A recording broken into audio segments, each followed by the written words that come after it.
आज के अद्भुत कार्यक्रम में यहां उपस्थित हमारे लोकप्रिय विधायक और कर्मठ नेता आदरणीय राजेश शुक्ला बबलू भैया, हमारे पूर्व मंत्री और छतरपुर के लोकप्रिय विधायक बहन ललिता यादव जी, जल पुरुष जो जल संरक्षण के काम में लगे हैं, भाई संजय जी, हमारी बहन विद्या जी, बेटी अर्चना जी, हमारे साथी और वरिष्ठ नेता प्रद्युम्न जी, गंगाचरण जी भी उत्तर प्रदेश से आए हैं, उनका भी ताली बजा के स्वागत करिए। गंगाचरण राजपूत जी, चंद्रभान जी, बहन पूजा जी, बहन तपस्या जी, कल्पना चौरसिया जी, जन सहेली, सरोज यादव जी, गिरिजा राजपूत जी, पुष्पा कुशवाहा जी, रेखा सिमरावारी जी, मीरा जी, लक्ष्मी जी, सीमा जी, गायत्री जी, वरुण जी, जितेंद्र जी, आरिफ सहगोनी जी, मनीष जी, यहां उपस्थित मेरी जल सहेली बहनों, मेरे भाइयों, भांजे भांजियों, दोनों हाथ जोड़ के आपको प्रणाम, आप सबको नमस्कार। आज आप जानते हैं दिल्ली में नए मुख्यमंत्री ने शपथ ली और मुझे वहां जाना आमंत्रण आया कि मुख्यमंत्री के शपथ ग्रहण में मामा को भी रहना है, लेकिन मैंने कहा मैं तो वचनबद्ध हूं। 19 तारीख को मेरी कैबिनेट की बैठक थी, तो मैंने बहनों से कहा, बहनों से मिलने आए गद्दा और पूरी टीम, और मैं था नहीं तो 3 दिन तक भोपाल में इंतजार किया, और जब मैं आया तो बताया कि हम तो जल सहेलियां हैं और पानी बचाने के लिए निकलने वाली है, आप हमारे कार्यक्रम के समापन में आओ। मैंने बहनों तुम्हारी तरफ देखी, तुम्हारे दिल की लगन देखी,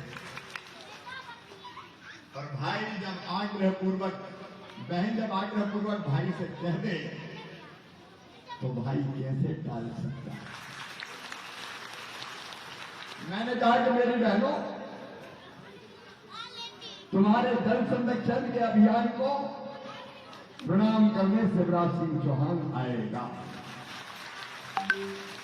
आज दिल्ली में शपथ ग्रहण का निमंत्रण आया कल, तो मैंने कहा शपथ ग्रहण तो मैं नहीं रहूंगा तो भी हो जाएगा, लेकिन मैं जल सहेली बहनों के बीच नहीं जाऊंगा तो विश्वास टूट जाएगा। आज शाम को 5 बजे मेरा कार्यक्रम तय है चंद्रा बाबू जी के साथ मीटिंग का। मैंने सोचा था करके मैं पहुंच जाऊंगा। आंध्र प्रदेश के चीफ मिनिस्टर, मैं सीओ मैडम से आग्रह करता हूं कहीं मोबाइल से भी मैं जुड़ पाया तो मुझे जुड़ना पड़ेगा, क्योंकि मैंने अपने कृषि सचिव को कह दिया है कि वो बात कर रहे, मैं यहां से बात कर लूंगा। लेकिन मैंने सब छोड़ दिया बहनों, और बहनों ने बुलाया और भाई चला। आपकी लगन को प्रणाम करना। आज यहां पवित्र प्रांगण में बैठे जटाशंकर भगवान, भोले बाबा फक्करदानी, फक्कर बाबा ओघरदानी, अद्भुत भगवान शंकर। दुनिया में जिसको सब ठुकरा दे उसको शरण देने वाले अगर कोई है तो बाबा जटाशंकर। सबको प्यार। अब बताओ कि सांप आप आ जाए तो लोग कहते मारो या खुद भग जाओ, उसको कंठ में धारण करते हैं। उनकी जब बारात चली, महाशिवरात्रि आने वाली, मुझे निमंत्रण दिया है, बबलू जी बेटे ने निमंत्रण दिया है, लेकिन भोले बाबा की बारात कैसे चली? देवता विमान सजा सजा के निकले, लेकिन अकेले देवता नहीं, राक्षस भी, दैत्य भी गए। कोई एक मौका, कोई बहुत से मौका, कोई उड़ते हुए जा रहा, कोई लुढ़कते पुढ़कते जा रहा। भूत पिशाच सब भगवान भोले शंकर की पराधीन, क्योंकि उनको भी अगर स्नेह दिया तो भगवान भोले शंकर ने किसी को नहीं छुपाया। ऐसी अद्भुत बारात देख के सासू मां तो बेहोशी हो गई थी कि नारद ने कहा बिटिया फंसा दी। ये भगवान भोले शंकर। आप बताओ, ज्यादा लंबी बात नहीं करूंगा, फिर जल पे आएंगे। समुद्र का मंथन हुआ, 14 रतन निकले, अमृत भी निकला। अब अमृत कौन पिए तो देवता दानवों में संघर्ष छिड़ गया, लेकिन बीच में विष भी निकला, जहर। अब अमृत के लिए तो लड़ाई हो रही थी, जहर कौन पिए, और जहर के प्रभाव से पूरी सृष्टि जलने लगी। जब पूरी सृष्टि जलने लगी तो भगवान भोले शंकर ने उस जहर को भी अपने कंठ में धारण कर लिया, और जिसके प्रभाव से उनका कंठ नीला हो गया, उसे नीलकंठ कहलाए भगवान भोले शंकर। जो दुनिया को बचाने के लिए जिसको भी अपने कंठ में धारण कर ले, वो है भोले शंकर। आज जटा शंकर धाम में बैठे भगवान जटा शंकर आप सब पर कृपा और आशीर्वाद की वर्षा करें। आप सब सुखी हो, आप सब निरोग हो, आपका मंगल हो, आपका कल्याण हो। भगवान ऐसी कृपा करना कि इनके पांव में प्रार्थना भी न कर पाए। ये पहले तो मेरा जूते चप्पल भी आ गया, जैसे कल्पना मैंने कहा कि मैं पैर धोऊंगा। ये तुम्हारी तपस्या है। सरकारी कार्य में बहुत चलते, मेरे संयुक्त सचिव यहाँ आए, मैंने इनको बताया कि भैया वाटर सेट की अपनी गाड़ियां घूमती है, कितने लोग जुड़ते हैं? सही जोड़ने वाली ये जल सहेलियां हैं। जल सहेलियों को सुना, ये वाटर सेट क्या काम कर रही है। और अब मैं ये तय कर रहा हूं कि जल के संरक्षण में संजय जी, जल सहेलियों का पूरा सहयोग लिया जाएगा, भारत सरकार लेगी। जो हम बाकी काम करते रहे, लेकिन जो असली काम कर रहे हैं उनको साथ ही ना लें। अब परसों ही मुख्यमंत्री जी भी थे, मैं भी था, हमने राजस्थान से झंडी दिखाई वाटर सेट की यात्रा, पानी बचाने। लेकिन असली यात्रा तो ये निकाली। तो इस यात्रा को कैसे हम संरक्षण दें, इसके फिर मैंने खबर की कि भारत सरकार के अधिकारी भी आएंगे मेरे साथ, और बहनों मिलकर जल बचाएंगे, पानी बचाएंगे। जल बचेगा तो जीवन बचेगा। यह अद्भुत काम है, तुम जानते नहीं कितना बड़ा काम किया है। जैसे भगवान भोले शंकर गंगा जी की धार को सिर पर धारण करके भागीरथ जैसे लाए थे गंगा जी, वो भागीरथ हो, तुम भागीरथ आदमी भागीरथ। और मैं सबसे कहना चाहता हूं, पानी के बिना दुनिया नहीं चल सकती, जिंदगी नहीं चल सकती। बिना पानी के कितने दिन जिंदा रहो? बुंदेलखंड के भाई और बहन में तो देश की जनता को कितने नीचे पानी जमीन पे चला गया, 1000 फुट, 1200 फुट, 1400 फुट, और जमीन कैसे कटती जा रही है। याद रखो, अगर धरती को आने वाली पीढ़ियों के लिए बचाना है तो पानी बचाना पड़ेगा, मिट्टी बचानी पड़ेगी। और के लिए चेक डैम, स्टाफ डैम, बोरीबंधान, गांव में कैसे पानी रोक सकते हैं? बात असल मेरे विभाग के अंदर करती है। हम भी पूरी कोशिश कर रहे हैं। जो वाटर सेट परियोजना सबसे अच्छा काम करेगी, जल सहेली बहनों 20 लाख रुपया उसको इन कामों के पुरस्कार स्वरूप दिए जाए। हमने तय किया पानी बचाने आगे आना पड़ेगा, तो हमारी जिंदगी बचेगी, बच्चों का भविष्य बचेगा। और मैं ये कहने का अधिकारी इसलिए हूं कि पानी बचाने के लिए और धरती बचाने के लिए मैं रोज पेड़ लगाता हूं। आज मैं बहुत प्रसन्न हूं, अपनी बहनों के साथ मैंने पेड़ लगाया। मुझे पेड़ लगा तो 4 साल पूरे हो गए, आज 5वां साल प्रारंभ हुआ है।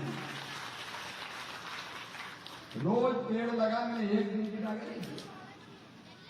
मुझे कोविड हो गया था तो भी मैंने कह दिया था गड्ढा करके रख देना सीएम हाउस के नीचे, मैं आऊंगा, तुम सब चले जाना दूर, मैं फिर पेड़ लगा के जब चला जाऊं और गड्ढा कर दो, पेड़ रख दो, लेकिन पेड़ लगाऊंगा, क्योंकि पेड़ जीवन है।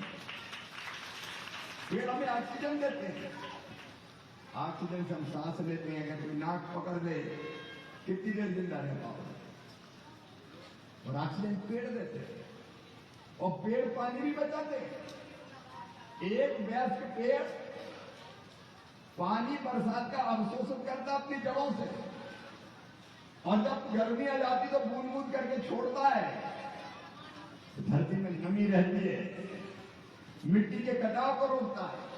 इसे पानी भी बचाना है, जल का संरक्षण और पेड़ लगाना है, एक ही काम है। इस प्रयास का मैं अभिनंदन करता हूं और भारत सरकार को इस प्रयास के साथ जोड़ता हूं। संजय जी, हम आपकी टीम के साथ बैठेंगे, आनंद जी भी बात कर लेंगे, और आगे कैसे वाटरसेट के साथ भारत सरकार जल से ही वाटरसेट कार्यक्रम के साथ जुड़ जाए, उसको भी हम तय करेंगे।